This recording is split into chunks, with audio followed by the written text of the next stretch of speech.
swamps of Africa walks a bird that looks like it belongs to another age. The Shoebill Stork, a giant with a beak shaped like a dinosaur's jaw.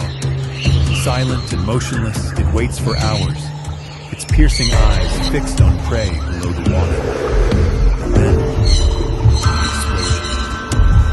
With lightning speed, it strikes, pulling out lungfish, even baby crocodiles, with a grip of steel. Unlike other birds, it hunts like a reptile, ambushing, crushing, devouring.